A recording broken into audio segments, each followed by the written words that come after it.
Hello friends, good morning.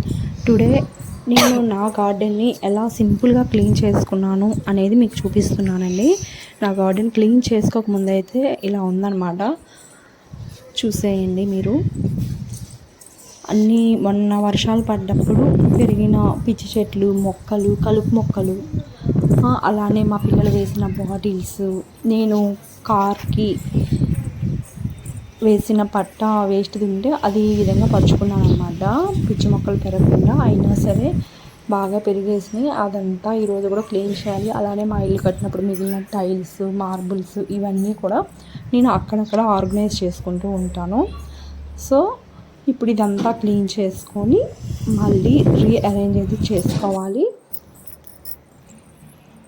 కలుపు మొక్కలు ఇవన్నీ పీకేసానండి. అంతా క్లీనింగ్ చేసేసాను అనమాట. చూసారా సనగా చెట్టు, ఇప్పుడు మీకు కనిపిస్తున్న పూలన్నీ ఈ విధంగా మళ్ళీ ఇదైతే రీఆర్గనైజ్ అయితే చేసుకున్నాను.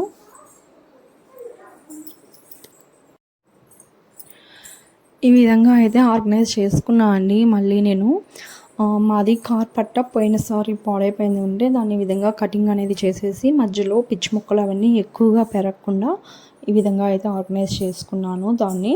పైగా నేను పూలు కోసుకోవడానికి కానీ మా ఇక్కడ పారిజాత చెట్టు ఒకటి ఉంటుందండి, మీకు కొంచెం ముందుకు వెళ్ళిన తర్వాత కనిపిస్తుంది. ఆ పారిజాత పూలు అనేవి కింద రాలిపోతూ ఉంటాయి కదా, అవన్నీ దేవుడికి పెట్టుకోవడానికి వీలుగా ఉండేటట్టు కూడా వాటి మీద పడడానికి రీఆర్గనైజ్ అయితే చేసుకున్నాను నేను.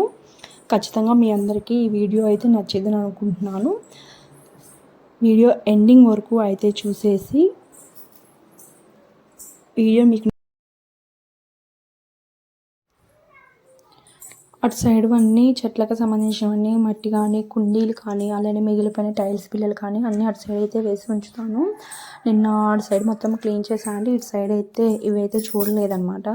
ఇవి కూడా ఒక హాఫ్ అన్ అవర్ పడుతుంది. ఇవి కూడా క్లీన్ చేసుకోవాలి. అలానే చెట్లకు వాటర్ పెట్టే పైప్ అయితే మీ ఇంటి ముందు కడగడానికి ఇవన్నీ అయితే ఉన్నాయి. అలానే లిల్లీ పూలు మీకు చూపిస్తున్నాను అనమాట, చెట్లకు పూసినవి. ఇక్కడ రోజా చెట్లు, ఇంకా అలానే మల్లె చెట్లు ఈ మధ్యనే మొక్కలు వేసాను, రీసెంట్గానే వేసాను. ఇవైతే నేను అలానే పగిలిపోయిన కుండ ఇంట్లో ఉండకూడదు అంటారని చెప్పేసి బయట పెట్టాను. ఇటు సైడ్ క్లీనింగ్ చేసేటప్పుడు ఇవన్నీ కూడా స్టఫ్ అంతా కూడా ఇవన్నీ పనికిరానివన్నీ తీసేయాలి. ఇది బోన్సాయి చెట్టు, మీ అందరికీ తెలిసే ఉంటుంది కదా. చక్కగా పూలు అయితే పూస్తున్నాయి అన్నమాట. ఇప్పుడు మిగిలిపోయిన అలానే ఎండిపోయిన ఆకులు ఇవన్నీ అయితే ఎప్పటికప్పుడు క్లీన్ చేసుకుంటూ తీసేసుకుంటూ ఉండాలి, లేకపోతే చూడ్డానికి అంత బాగా అనిపించదు అనమాట పండిపోయిన ఆకులన్నీ.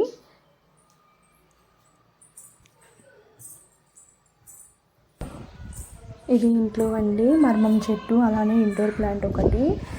మర్మం చెట్టు కొంచెం ముందు ఉంటే నైట్ పూట స్మెల్ అనేది బాగా వస్తుంది కదా, సో అందుకని చెప్పేసి గడప దగ్గర అయితే పెట్టుకున్నాను.